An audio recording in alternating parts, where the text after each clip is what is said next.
गांव के प्रधान को जो जबरदस्ती जिम्मेदारी दे दी गई कि आप भूसा खिलाओ, नहीं तो आपके खिलाफ जो है वो ला करके आपको हटाने का काम किया जाएगा। अब प्रधान अविश्वास प्रस्ताव, अब प्रधान भ्रष्टाचार नहीं करेगा, जो योजना आएगी तो उसमें करेगा ही, तभी तो ये दे पाएगा। आप जानते होंगे इन्होंने गांव स्तर पे कंप्यूटर ऑपरेटर वगैरह बैठा करके जनसेवा केंद्र खोल करके वो जो जाति प्रमाण पत्र, निवास प्रमाण पत्र बनाया जाता है, उन्होंने सुविधा दी। बताइए प्रधान की क्या आमदनी, अगर एक गरीब प्रधान बन गया तो उस प्रधान को ये कह रहे हैं कि आप उसको वेतन दोगे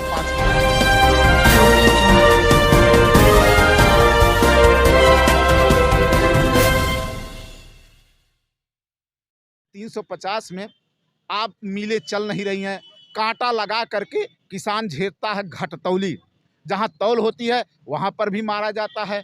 और आपको बता दें कि 10 गन्ना टाली लदा और अभी तक केवल 3 पर्ची भज पाई है। और किसान का सबसे बड़ी आमदनी का स्रोत होता है हमारे यहाँ कि किसान जो है जब गन्ना लाता है तो बेटी ब्याह की शादी करता है, उसके बेटे जो बाहर पढ़े हैं नौकरी के लालच में उनको उसी में से पैसा देता है, पढ़ाई लिखाई कराता है, और जो भी गृह कार्य हैं तमाम उसमें जो है वो पैसा काम आता है। केवल 3 टाली का गन्ना इन्होंने अभी तक दिया है। ये चिल्लाते हैं कि हमने इतना भुगतान कर दिया, लेकिन ये नहीं बताते हैं कि हम उस साल का पूरा भुगतान कर दिए। क्यों नहीं बताते हैं भाई आप? ये स्थिति है इन लोगों की। पूरे प्रदेश में योगी जी ने गौशालाएं बना दी। अब बताइए, आप चिल्ला रहे हैं किसान किसान, गाय अभी मर तक रही हैं। हाँ आप बताओ, भूख से मर रही है, गाय चारा भूख नहीं से मिल मर रहा है, रही पानी हैं। नहीं मिल रहा है। और न्याय पंचायत पे गौशाला बना दी। सुनिए, देखिए लाशें कितनी पड़ी हैं लाशें की गौशाले बात में। छोड़ दीजिए, गौशाला में सबसे बड़ी शर्म की बात है इस देश में एक प्राइमरी का मास्टर बेचारा होता है, उससे हर काम लिया जाता है।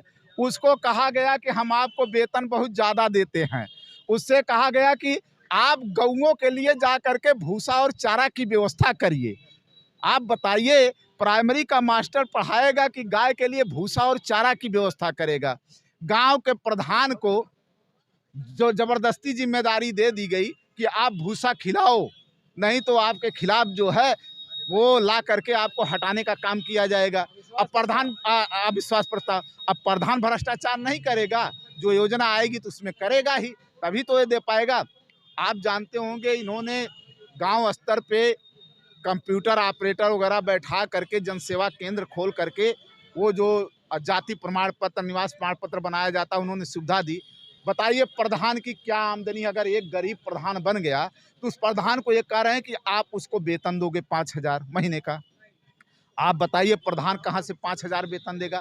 3500 रुपये एक प्रधान पाता है महीने का वेतन, वो भी आदरणीय मुलायम सिंह यादव जी जो हम लोगों के बीच में नहीं है, उन्होंने 3500 रुपये कर दिया था प्रधानों का।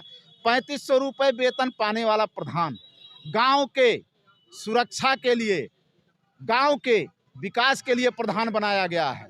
अब उससे जो है आप बना करके कह रहे हैं कि जो है उसको वेतन दो लोगों को 10,000। अब वो 10,000 के लिए कहाँ मारा मारा फिरेगा? जो सेक्रेटरी है गांव का उसको मिलाएगा, बीडीओ को मिलाएगा, लूटेगा, काम होगा नहीं, तब वेतन देगा। ये स्थिति है, इस तरीके से चलाए। आप वेतन सरकार हो दो, पुरानी पेंशन आप बताइए कर्मचारियों को बंद करा दिए, आप दीजिए ना। अन्य सरकारें कैसे दे रही हैं? राजस्थान में सरकार दे रही है, छत्तीसगढ़ में देने जा रही है, झारखंड में दे रही है, पंजाब में दे रही है। आपे को दिक्कत है पेंशन देने में, सबसे बड़ा भार आ जा रहा है। विधायकों का, सांसदों का बढ़ा दोगे 100% 90% एक दिन में, तब नहीं है। बताइए, अभी चंद्रचूड़ का भी बयान आया है कि लोकतंत्र खतरे में। इसके पहले 4 जजों ने बयान दिया था कि देश के लोकतंत्र को बचाने के लिए जनता को आगे आना पड़ेगा। ये लोग इतना साजिश करके फंसा देते हैं जजों को कि डर जाते हैं।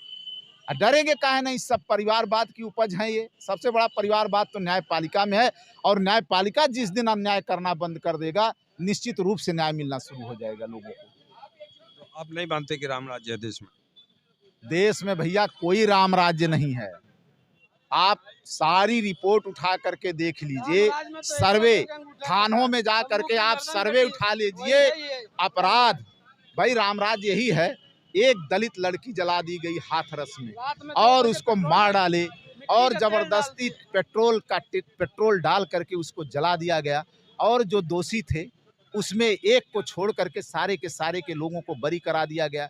आप गुजरात के बिल्किस बानो का मामला भी देख लीजिए। सुप्रीम कोर्ट ने कल या परसों में उन्हें जो है उसने जो है केस को सुनवाई के लिए 5 अप्रैल को लगा दिया है। 11 लोगों को माला पहना करके स्वागत किया जा रहा है बलात्कारियों का सामूहिक, और सबसे संस्कारी व्यक्ति हैं।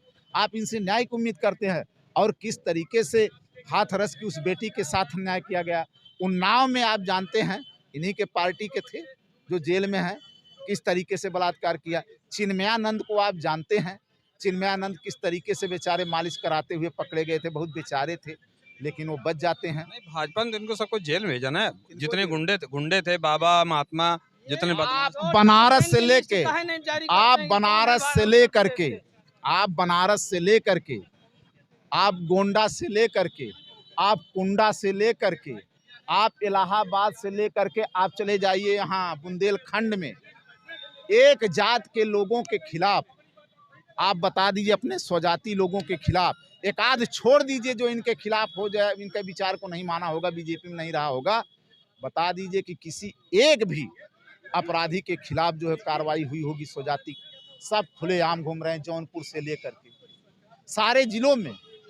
नाम लेने की जरूरत नहीं है, आप लोग भी जानते हैं कौन लोग हैं वो। तो ऐसे लोगों को कब सजा मिलेगी? दोस्तों आप देख रहे हैं यूपी खबर।